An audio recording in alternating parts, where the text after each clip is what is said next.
Hey residents of MeepleTown, today we are looking at Super Punch Fighter by Plaid Hat Games. This is a fighting, punching, arena-style combat game for 3 to 6 players, and we're just going to get to the table and see how this game plays. Alright, so here we have the setup for a 3-player game. We're going to be playing with Security Officer Steve, Mad Hogger, and the Business Lizard. And what we're going to be doing is taking turns one by one, and you're going to be obviously attacking each other. And I'll kind of go through the turn sequence. We'll play through a round just to give you an idea how it plays. So the first thing that you do is you revive your character if they're off the board. At the beginning of the game, all of the characters start off of the board. So with Security Officer Steve, he's going to be coming in on a space adjacent to the spawn point, and these are all the spawn points here. So he'll come here in the yellow spot. Now, if you notice there's yellow and red spots on the board, that's because in the second step of the turn sequence, that's the power-up step, and in that step, the yellow spaces are going to produce 1 card, allow you to draw a card from your fighter deck or from the button deck up here. And if you're in a red space, that's going to allow you to draw 2 cards in any kind of combination of those different cards. So Security Officer Steve, the first thing that he wants to do is just try to build up his button deck because he's got some cards here. He wants to be able to use them, and he can't really do that until he has the right buttons to do that. So what he's going to do as his power-up step is he's going to be drawing an attack card. And we're going to be flipping that back over. And then the next step is the action phase. And so you have 1 action that you can take between moving 4 spaces, drawing 2 cards, or launching a combo. Or you can take, and you can take as many free actions as you want. So you take one of those actions, and then the free actions are pushing the buttons, chaining combos once you've launched a combo, and then discarding button cards that aren't pressed, because you have a max of 10 spaces that you can, 10 of those cards that you can have in your area. So again, what Security Officer Steve wants to do really is try to build up his deck right now. So for my regular action, what I'm going to do is we're going to draw 2 cards. So we're going to take a draw card, and then Security Officer Steve is also going to take another attack card, and then he'll be able to take some free actions here. And that means what he can do is really just place some thumb tokens on the buttons to show that he's taking those actions.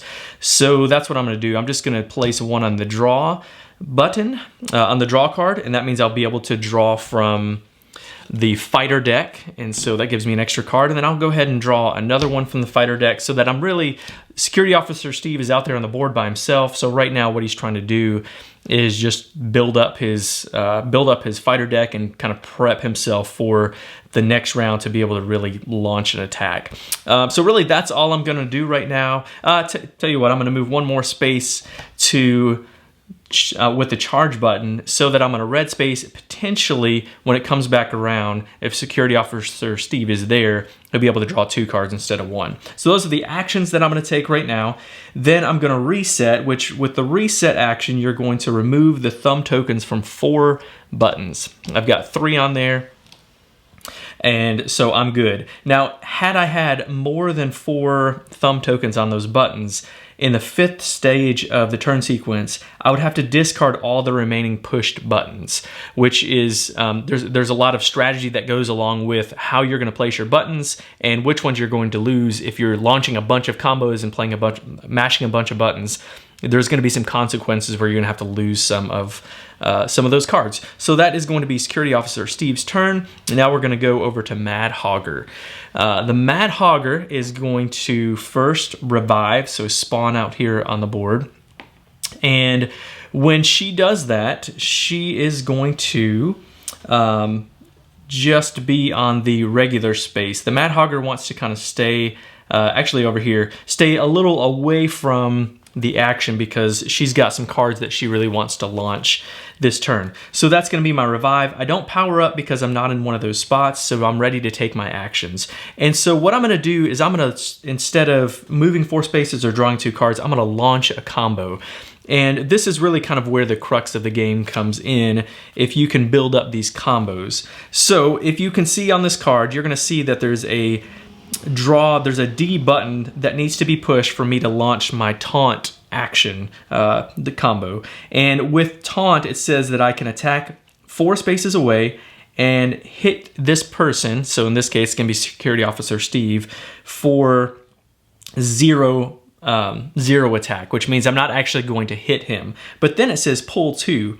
And so let me go ahead and push that button. So I push the D button, and then I'm going to pull 2, which means I'm going to pull Security Officer Steve 2 places closer.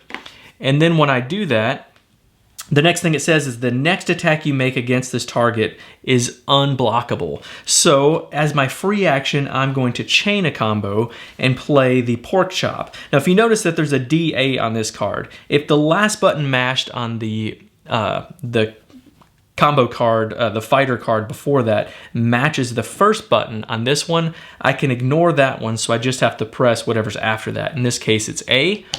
And I get to attack 1 space away and hit Security Officer Steve for 4. But in this case, it is unblockable just because I had played the taunt button before. So you kind of build these combos up. So I played that action. Security Officer Steve is going to take 4 hits. So on his little cardboard piece right here, that's going to move him down to 12. You start off at 16. Now, whenever you hit a character and they move down to another color, in this case, Security Officer Steve moved down 1 color, you're going to gain a star. And I didn't mention this, but the winner is the first player to get 9 stars. So Mad Hogger, first turn, really had a really good go so far, and I think that's actually where I'm going to stop with Mad Hogger. Those cards are discarded. I'm then going to take off the thumb tokens and then go over to the Business Lizard. And the Business Lizard is going to revive. I'm actually going to stay over here a little away from the action, and then I'll be able to draw I'm going to take a wild card, which, as you would imagine, acts as any of these whenever you're doing a combo. It also has its own action. Each card has its own action on the bottom. So as you're placing buttons for the free action, it will allow you to do different things. As earlier I was able to move and you can kind of attack.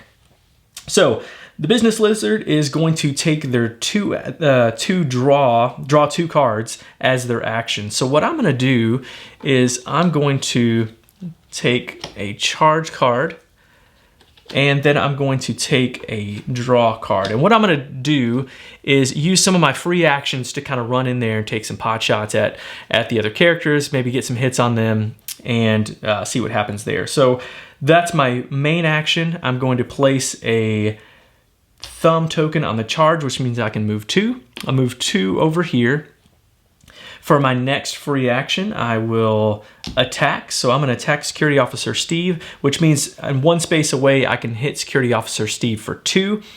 And Security Officer Steve decides that he's not going to block it. If he wanted to, he could place a thumb token on there and block up to 3 damage, but he's not going to because he doesn't want to waste that card that he might use later. So he's going to take 2 damage, which did not move into another color.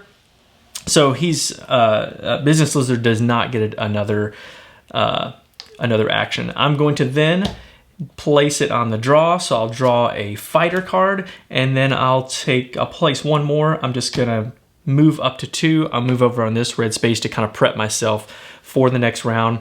Then I take these thumb tokens off and discard any cards if I need to, but I don't need to. And that gives you kind of an idea of how the game plays. Now, the one thing I didn't mention is you have these 4 achievement cards up here. If ever on your turn you're able to complete one of those, you're going to place your character token on that card, and that's going to give you an additional star. And again, stars are how you win the game. So let's talk about the art and components. The art on this game, I think, is really cool. It's the kind of art style that I would want to see in this type of game. It's really colorful.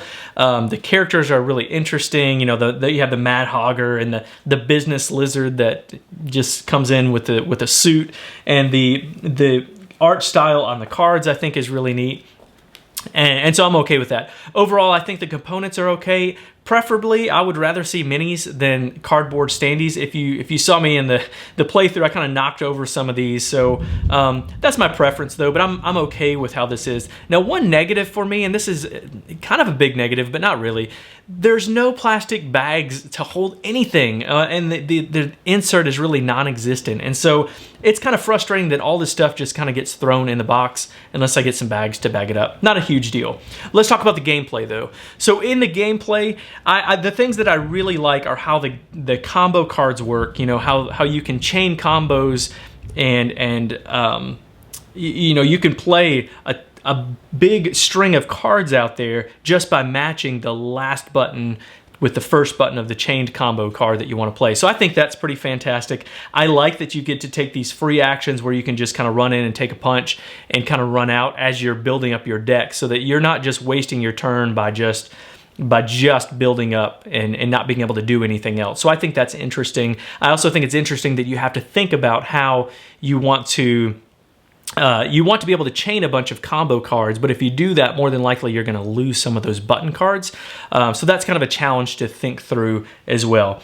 With the negatives, I will say that in a lot of arena combat games, you can just kind of huddle up and just punch each other, and that be the entire game. And so if you're not playing with the right people, that's exactly what's going to happen, is you're just going to get stuck in this corner, and you're going to try to build up your combos and just go at each other and, you know, punch each other as much as you can.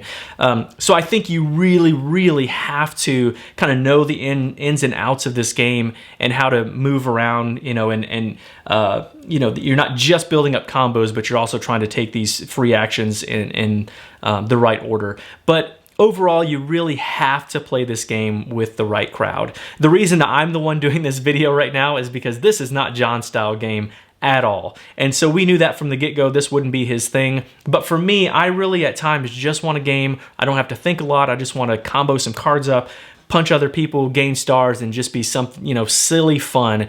And that's exactly what this game is. It is more on the strategic side than like a Cash and Guns or any other game that's, you know, where you're just trying to punch each other.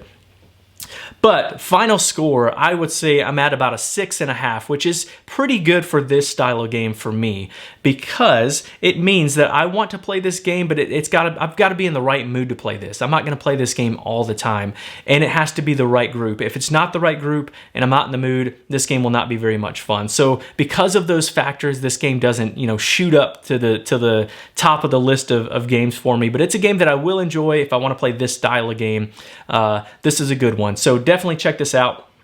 That is Super Punch Fighter by Plaid Hat Games. Also, make sure to hit the subscribe button if you like what we do, and check out our other videos. Thanks for coming down to MeepleTown. Thanks for joining us, and be sure to follow us on Twitter at MeepleTown Games, and connect with us on the MeepleTown Guild number 3407 at BoardGameGeek.com, and also subscribe to our podcast and YouTube channel. And until next time, thanks for coming down to MeepleTown.